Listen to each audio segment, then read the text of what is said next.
everybody, and welcome into the EGL circuit. Fish and Sofchan getting ready to make our debut, Sofchan, and we couldn't have picked a better week to start off in the EGL circuit because it is week 8. It's the last week of the regular season, Sofchan.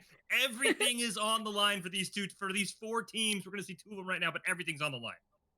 Everything is on the line. They have been fighting a round robin so far. So week 8, this is the last chance of them to get a good standing to go for playoffs. And for today, having NG and EXE, we have them winning 2-0 NG with a score, with their final score, and a 1-1 for EXE on the standings. So NG having a little bit of an upper hand here, but it's what we mentioned. We have been going over collegiate for the longest time and having a look at these teams now on week 8 as well. Yeah, that's what I want to be seeing.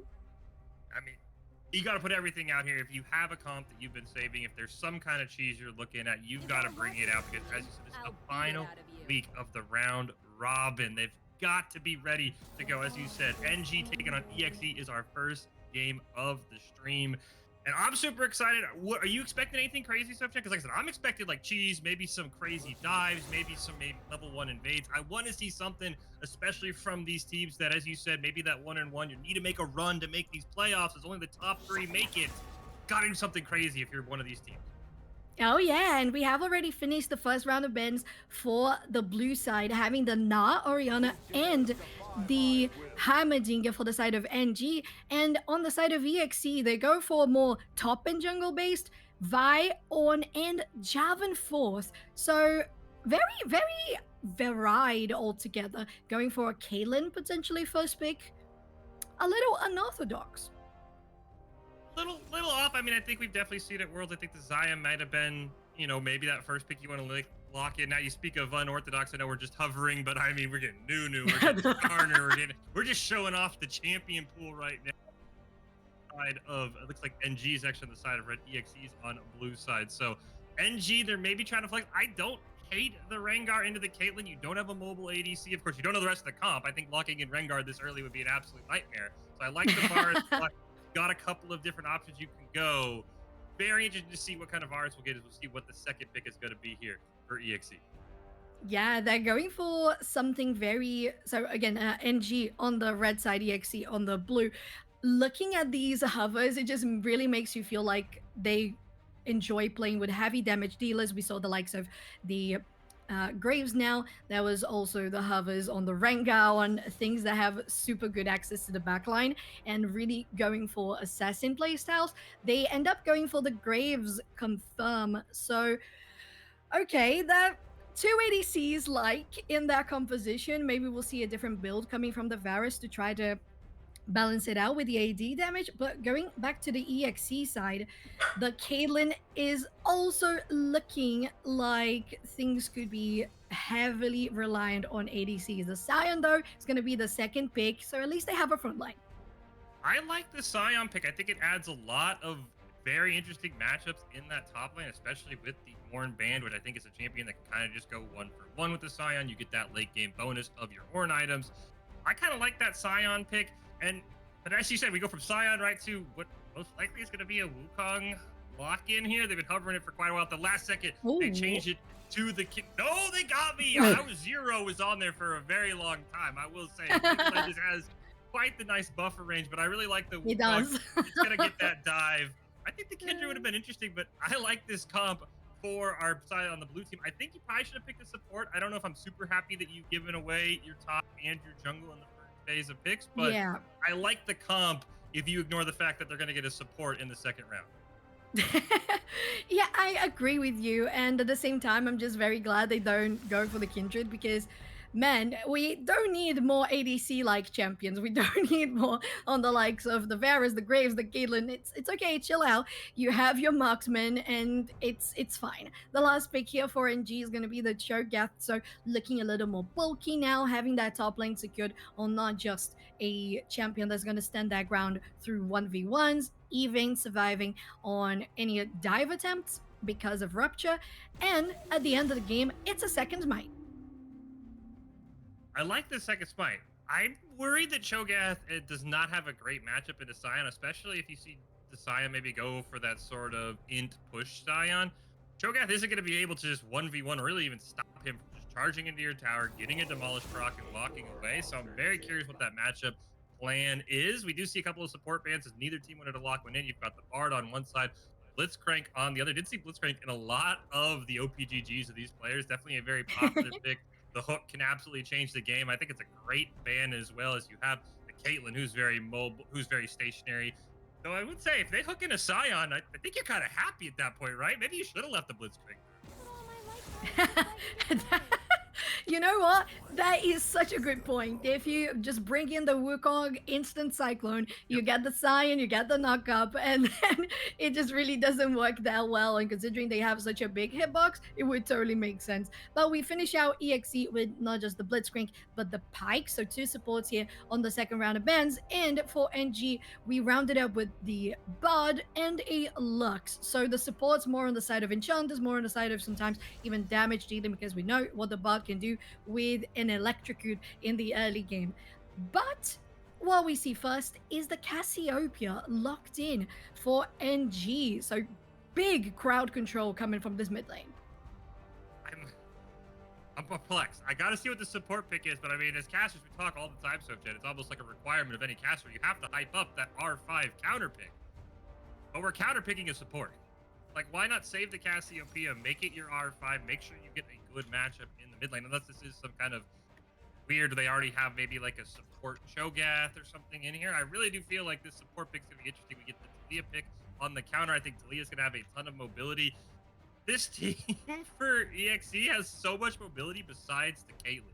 I really think we kind of have something like a Zaya, maybe an Ezreal, something that can have more mobility. And it's actually going to be potentially the double ADC bot lane Soap Chan that has been so hyped for so long. It is going to be that Ashe lock in, probably in that support role to end things Mhm. up here.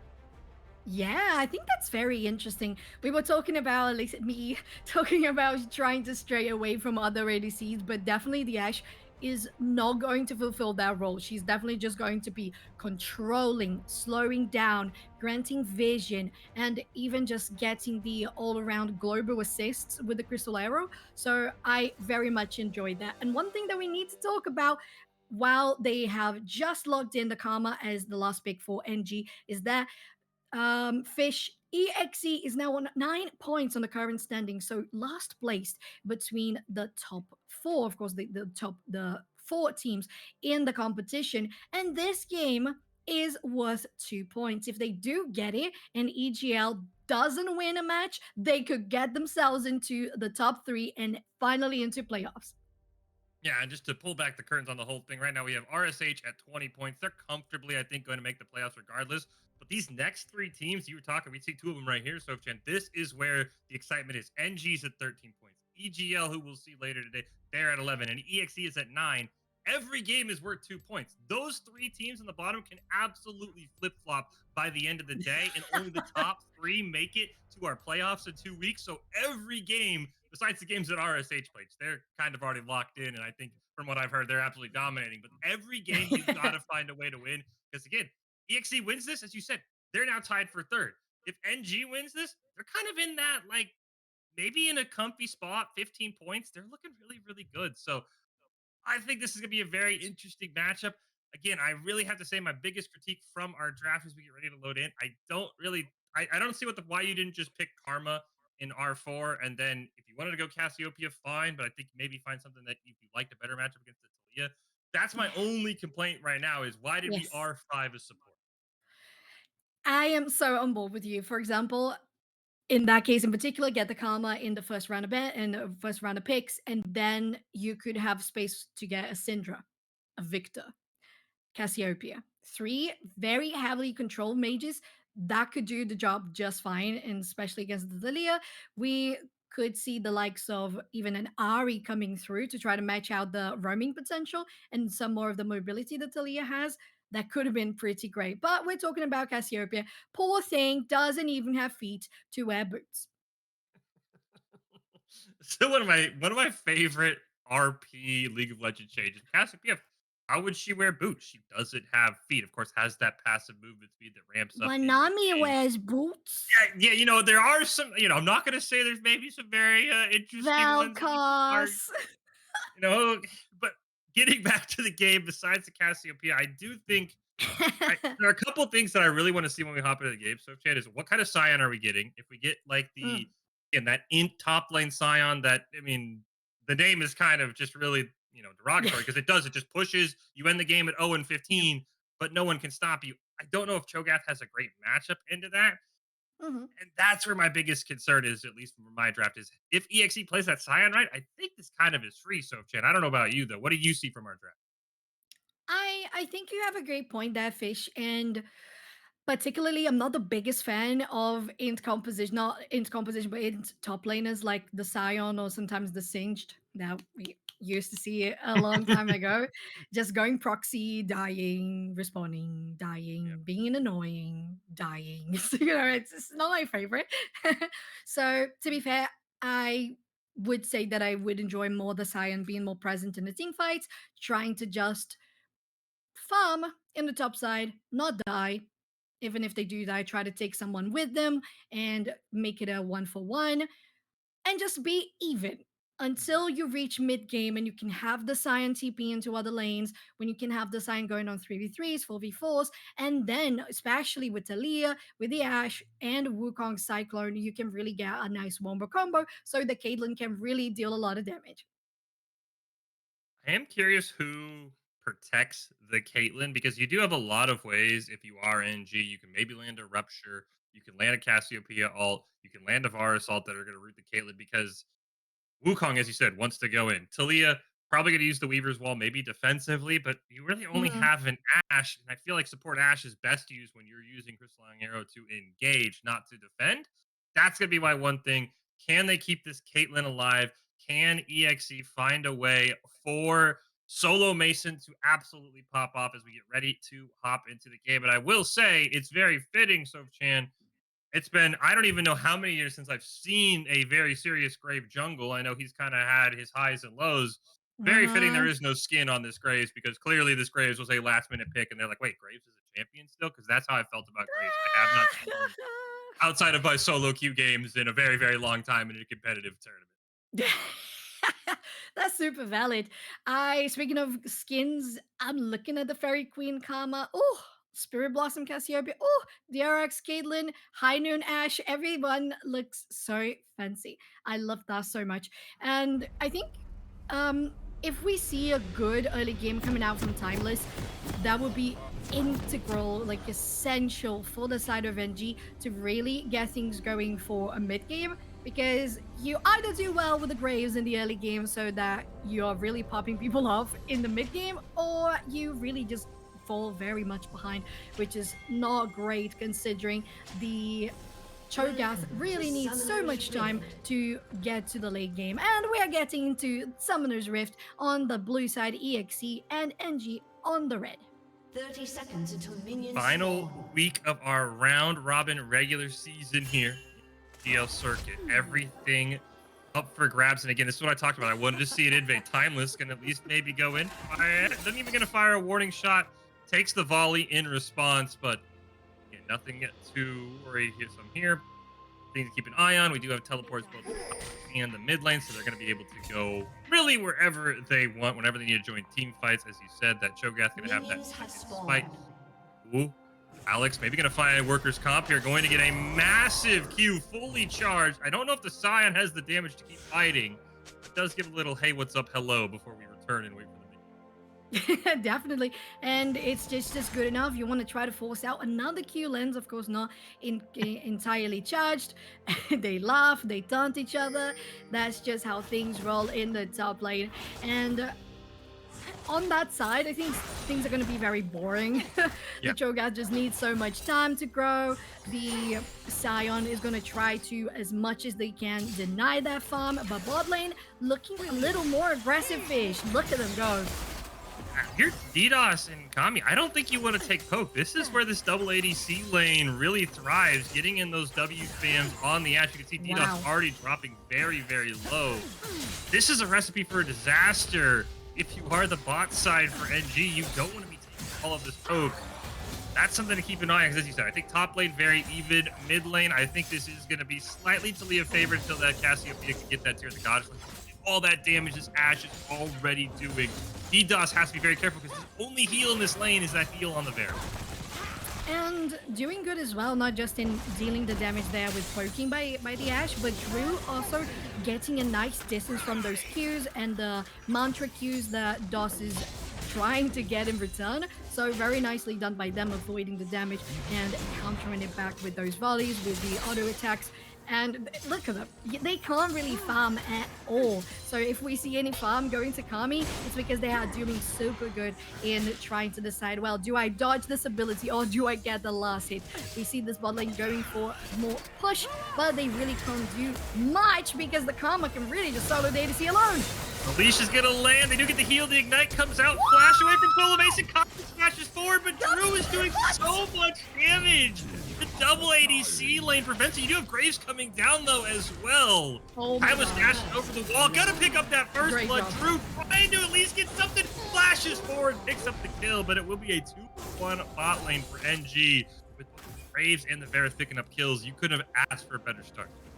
What a great read for NG. It's not just the bot lane that started out recognizing, well, I see that Ashe is going for a ward in the river. I can engage on the Caitlyn because she doesn't have much escape, and being a Karma, you really lock her down super easily. They went in, dealt so much damage, forced out the Ghost and the heal back for the Caitlyn. Mason was just really crying for help while the Ashe was trying to come back, and immediately you see Timeless coming through. So Graves was really paying a lot of attention on that one. Nusta taking the advantage of having much more mana in this mid lane, especially with DOS roaming in the mid lane as well. And again, this is something to keep an eye on. So we talked about how much damage the double marking lane can do, but they also have, as you pointed out, they have no sustain. They have no way to keep this lane going. We do see Demon Ruler gonna look for a mid gank here onto Nutter, of course, has the ability to go invisible dash right onto this Cassiopeia. But instead, Ops, there's no ward there. Cassiopeia, maybe the spider senses were tingling a little bit there. I guess the snake senses, I should say, as we do see Drew now going to get rooted up by DDoS. Here comes the arrow from Kami as well. The damage already down to about 30%. We see Graves is there as well. Solo Mason gonna try and peek forward. Graves is coming down. This is another 3v2, but I think they're just far enough pushed back. And right now, this has been a jungle diff, so because we haven't seen Demon Ruler outside of his own jungle. Yeah, which is very unconventional, I would say. Oh no, they stepped forward. They had no vision, Fish. This is another gank by Timeless. Now it's going to flash forward. They want that root onto Solo Mason. Not even a 9 caliber net out to safety. Can't even pick up the kill as Drew's going to go down. I think they want to hand it on to Kami, but OG Timeless will take it. And a perfectly executed gank. As you said, there is no vision, and Graves just said, I'll take 2. Yeah, and speaking of vision, there is just so much vision from NG on this bottom river, the Tri-Bush, and all the pressure that Timeless has been doing on this bottom side of the map. And I'm looking at Demon Ruler, and I want to see them doing something. Early game Wukong can do 1v1s. They can fight for Scuttle Crabs. They can go for advanced pushes and counters like this, for example. If they were a little faster on that read, they could have taken this bot lane, but can they still do it? That's gonna get the root. Here comes Demon Ruler. As you said, Ignite's going to land. They did pick up 1, but it's a trade. That's a bounty going over to Solo Mason. 90 caliber net to close the gap. Flash forward, gonna try and get the Q, and they double it up. Over Peacemaker picks up the double kill. As much as I want to praise EXE, though, that just felt like an overstay, Sofchan. I don't know why DDoS decided to go in for the root. I don't think giving your bounty over to Caitlyn was the right call. Definitely not. It was a mistake there from NG, but at least we see Demon Ruler be like, oh, okay, I still have time. I can go. I can meet you there. And poor Ashe, Drew was just like, I'm trying. I'm slowing them. I'm trying. Poor Ashe on level 4, not even having the crystalline arrow. But top lane, the ult doesn't land. Think Workers' Comp is still just dead here. They're gonna flash the Rupture. Fantastic play by Alex. Finally pick up the kill in what has been a very, as you said, boring top lane for the most part. Exchanging blow. Yeah, it's always gonna be like that. We have the first Drake on the board, it's a mountain, and nobody's really eyeing this side of the map yet. Both junglers are on this part of the jungle, but not much vision coming from either sides. We'll see what is going to be the decision, whether we see either of the teams going for a more advanced push. And actually, it's going to be Timeless proving me wrong, having a pink ward in the pit to starting out that Drake as we speak. I think this is the right call. I mean, Timeless is 2-0-2 on the Graves. I don't think there's any way that EXE can take a team fight here. There is no ult on Cassiopeia, but it should be up here in 10 seconds if they even learn the challenges. So this is the right call. You basically say, look, we have the Fed jungler. You don't have the Fed jungler. Let's just take an easy objective. Let's get to this mountain brink out of the way. Let's start maybe dragon stacking. Again, this is my concern lane right here. Alex is basically dominating this matchup. You can see Demon Ruler is coming up. That ward canceled out by the pink ward. This should be an easy free kill. The flash forward from the Cho'Gath. There is no 6 on the Wukong, so there's no cyclo switch available, so they can't get the knockdown. I was just gonna say, it was smart from Demon Ruler not to go to the Dragon Pit because Timeless had the ulti. So going out top lane, trying to get something onto the Cho'Gath, and then going for Herald, good play, but not having level 6, they don't guarantee the kill. Gonna go in and try and match that, knowing the jungler probably on Herald, but a great job making some space for Druid Solo Mason. Getting a decent bit of poke damage there as well as Timeless. So I like the play from Timeless. Again, you know, all right, the enemy jungler just ganked top. He's probably gonna try and do the classic Dragon Rip Herald trade, which is exactly what he's doing. We are gonna see the ult come out for Caitlyn just for some bonus damage, but nothing too much there. As now, look for an ult here from Cassiopeia. Not gonna be the case if we do see the Herald is picked up, and both junglers have their first objective. Yeah, we traded off, so at least that's something for EXE. They don't really push themselves towards a fight that they're not going to win. Well, while I say that, why did you come back? Flash forward and flash backwards, so the chains don't land, and that's a cooldown off for both ADCs here in the bot side. I like the play from Kami. I think the flash forward, again, you're just trying to be as aggressive as possible. I think your stopwatch right now, if you are the red team, is when does this Scion become unstoppable for anyone? That's what you're competing against. Is right now the leash is going to land. Drew's going to get rooted. This might be a go. Demon Ruler is coming up. Is finally level 6. Nice dodge. There's no chains, as we do see. Why are you coming up as well, Haruki? Again, maybe look for a Weaver's Wall, cut them off, make this a 4-man tower dive as well.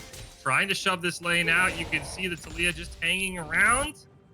I think this is going to be a gank, probably called off here for EXE. They just took way too long. Rip Herald's actually going to come down. There's the Weaver's Wall, but this is defensive one and doesn't end in time. Meanwhile, Demon Ruler's going to go in. Cyclone Strike is going to go out. Great job getting out of tower range. Should have a knockup, but he gets taken out. How are they going to go down the turret? Got to execute onto Solo Mason, by the way. The Timeless will get shot. The tower picks up 2 hands, 1 over the Graves, and that is a awful tower dive for EXE. Oh no, it was just so many resources. You had Haruki being there for the longest time, so missing out on farm, trying to decide whether they were going to go in or not. They cancelled out the wall a little earlier, so he really didn't block that much of the path for the bot lane. They go in, Cyclone, not enough damage because they have been quite behind. Quite a lot of damage too here on the mid lane, but the minions are the saving grace of the snake. Well, top side, Alex might be the final saving grace for EXE in the mid game or even getting to a late game. This is now, I think, where you have to start putting all of your resources. I think Herald might have been better served top lane there for the again. Alex is already un-1v1able. You can see just the health bar differences, and this should be potentially a kill. Unfortunately, Scion is out of mana, but yeah, start throwing resources at Scion. Start saying, like, all right, you know, we don't need to play int Scion, but we need to play heavy push Scion. It's going to take multiple members. The chains are going to land. This should potentially be a kill onto Solo Mason. DDoS coming down as well, trying to get the launcher Q. Got to flash forward, land the root. This should be able to land, and this should be a free kill for Kami. Just got to build up those stacks. Gotta be careful, though. They didn't respect the Caitlyn damage. The minions! Oh, my God! The minions! No, they don't do it! The custom 25. minions We don't have random minion caster here, and they didn't have it either on the map because that wasn't a shutdown by the minions. Cannot believe when I saw Mason going into the bush, I was like, yeah, you got it. You're gonna get the extra buff. You're gonna get the headshot, and then it didn't work.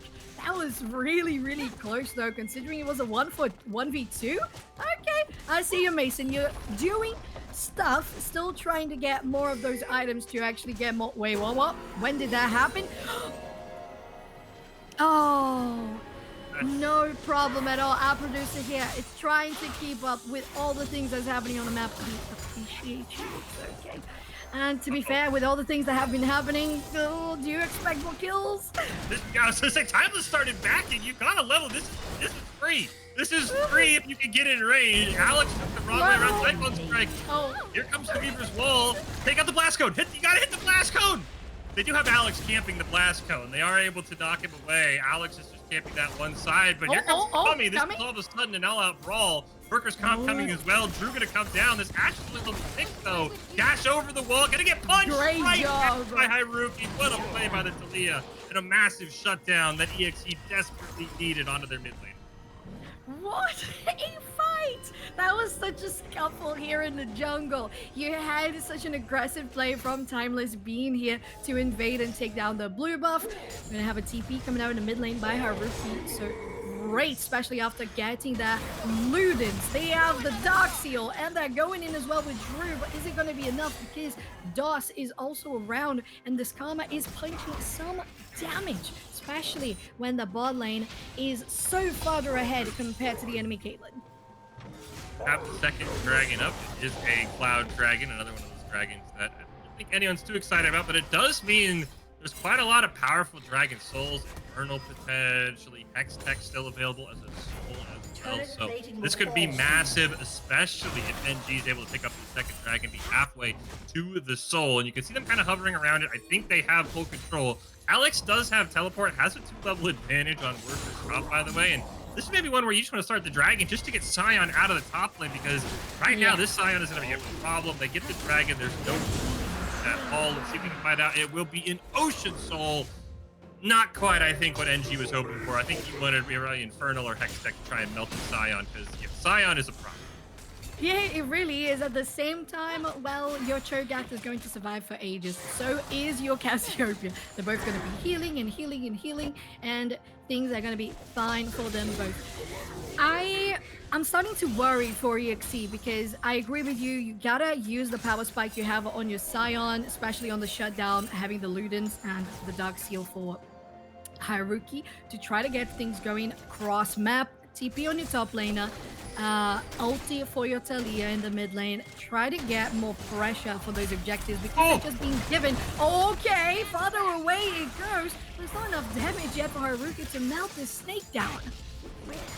Power of the Ashe support. As soon as Drew hit level 6, you just got to start throwing those Ashe ults across the map.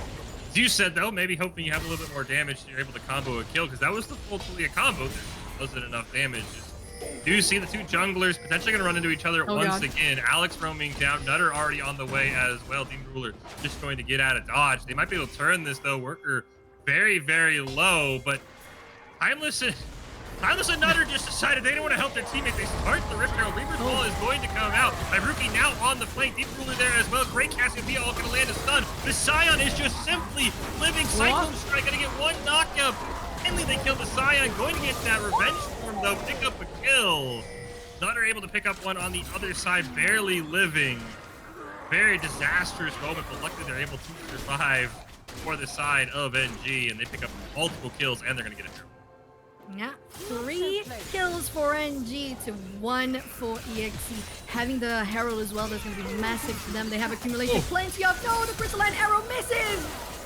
The Q to finish him off with 3 stacks, and unfortunately, Drew just does not have the damage, and barely, once again, Kami survives. There's a teleport!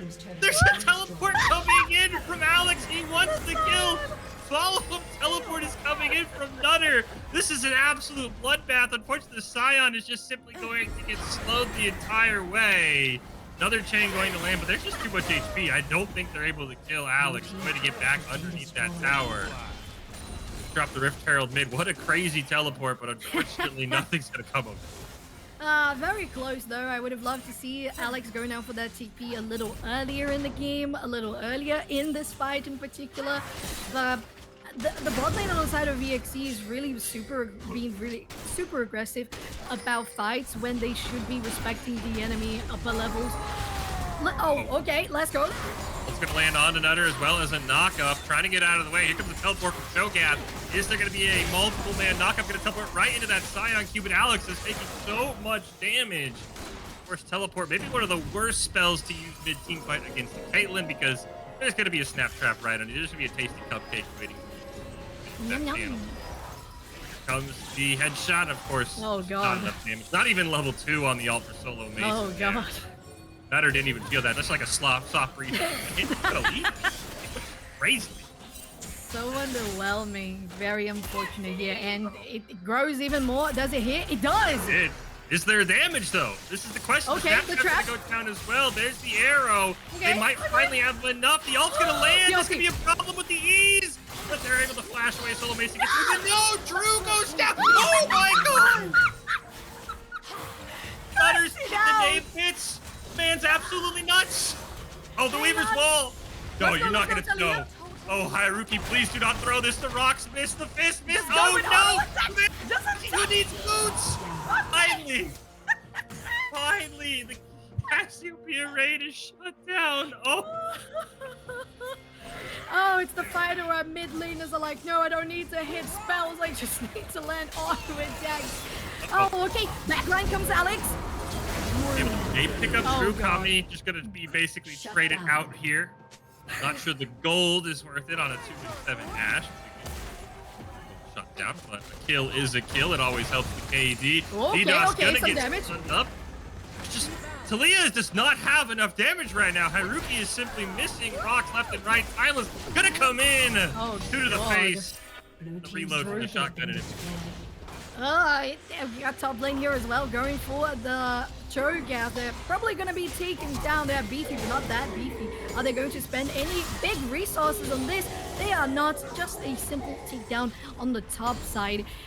And at least that's something good for EXE, right? Because we haven't seen these fights where Drew gets absolutely melted, shredded, destroyed. As soon as the fight starts, they can't even do much with the crystalline arrow. When they can, at least they can try to find a kill. But when you're going so underleveled with your ADC against Nutter on that Cassiopeia, especially with the Saros Embrace, things are not going to look good. Hence why they died. Third Drake taken by them, and Drew might be taken. Once again, it's deja vu time.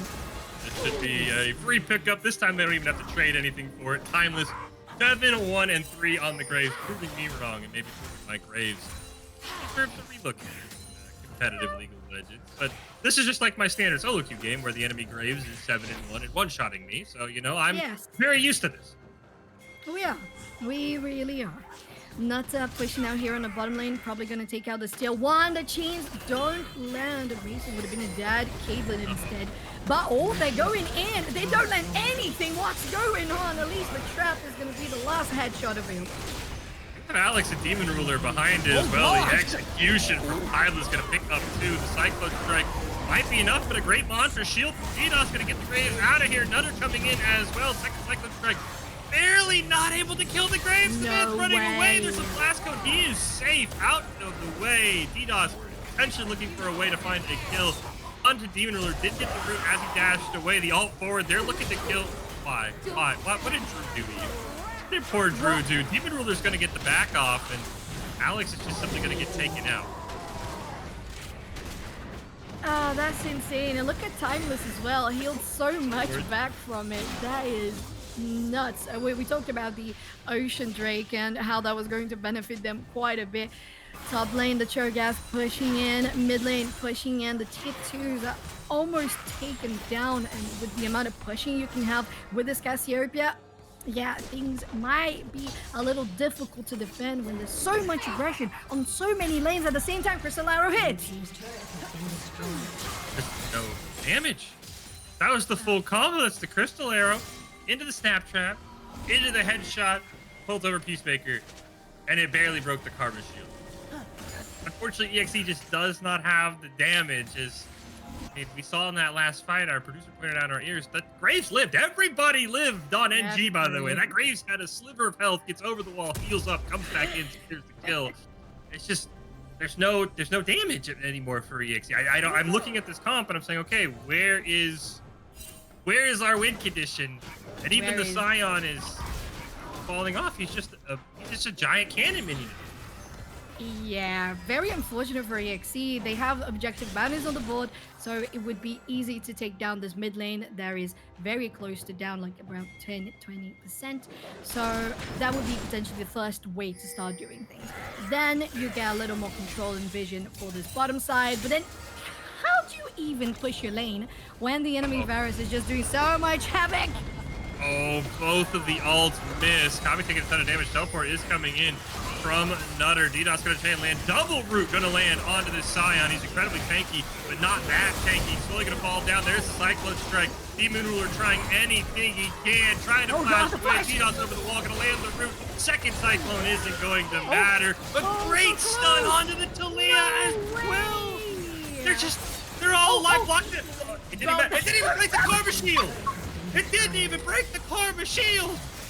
I thought it was gonna be Mason absolutely dead, making Mason jars out of the Caitlyn. Oh, that was close! And NG just going for the easiest Baron of their lives. Enemy jungler, Demon Ruler down, mid laner down. What can the Caitlyn and the Ashe do? At this point, Alex, the only one who was doing anything, is not even in the game anymore. The Scion is not doing much damage, and with that, NG guarantees the buff, and they can really just push to victory. Yeah, I think this will be the test. Will NG actually push? Again, this is maybe one of the hardest concepts in League of Legends. You and I see it all the time, so if you have that ability to hitting the end nexus. game. Yeah, actually finishing the enemy nexus, surprisingly, it's been the objective of the game for well over a decade. It's just the hardest. Oh yeah, the only thing that has never changed, the nexus. Yeah. Oh no, I think true. Flash away, barely getting out of range. And I will say, I was dogging on this Karma pick. I still don't know if it was the greatest R5, but Karma has been the greatest counter pick because these shields, Kami is just gonna, the flash away from solo base. These Karma shields cannot be broken, by the way. The Juicy Flying Arrow going to go out. Demon Ruler just getting run down by OG Timeless. Cyclone not going to be enough. The execution with ult. Meanwhile, Alex attempting the 1v5 of his life, but it doesn't matter. You can have as much health as you want. You do not have any damage. Ice in the hole is barely scratching the surface. And unfortunately here for EXE, that Scion cannot 1v9. So much on the side of NG, taking out the last one, the Ocean Soul, guaranteeing tier 3 after taking down that Baron, most likely the inhibitor as well. Oh no, EXE, how can you even try to contest this? It feels inevitable, right? Run from it, dread from it. But I think NG is ending this game no matter what you try. If you're EXE, you're going to get maybe one last 5-man, but you're not going to have a Scion ult. You're not going to have you really actually don't have any of them besides the Ashe ult, which maybe can be used to stun a target. But if you don't have the follow-up, what are you going to do once the Ashe arrow lands? There is the Ashe arrow, unfortunately. I think much like most of EXE's game plan, it does not land very smoothly. This should be just a simple run down here from Nutter and Company. OG Talon's gonna find 1, 2 more already hit the deck. True trying to use the towers to their advantage as the demon form of Alex trying to pad the damage stats at this point. Here comes the power minion. I think we'll solve it over. Yeah, looks like it is, and NG is gonna keep themselves at the top of the table. And EXE, I am very sorry, but this just might be your ticket out of the playoffs. Is it going to rely on how the other teams do? They can't get 2 points behind than where they already are. So NG on the second place now guaranteeing their 15 points into playoffs. So top 3 make the playoffs. When we came into the day, it was RSH, who we'll see later, at 20, NG at 13, EGL at 11, and EXE at 9. And as Sochan just said, that was NG at 15. EXE now at 9. really, really needs an EGL loss, and maybe when they get their head-to-head today, they're able to pick up a win. Then you got to win. You basically have to win out if you're EXE. You cannot afford another loss. But again, at the end of the day, it was such a well-executed game plan from NG. Absolutely fantastic, Sochan. Yeah, and I think it really shows how NG have been playing super well. A lot of aggression because they knew they had a Graves, and where they need to point their pressure was the early game. Super well executed. A couple of things in the draft that could have been different, but it worked out. Don't fix what ain't broken. So we're gonna go to a quick break while we get an interview ready and just smooth for you guys. We're gonna be right back. EGL Circuit Fish and Sofchen just got done watching EXE and NG. And to put a bow on that absolute bloodbath of a series, we have DDoS, the support from NG, joining us. DDoS, of course, congratulations to you and your squad for picking up a much needed win.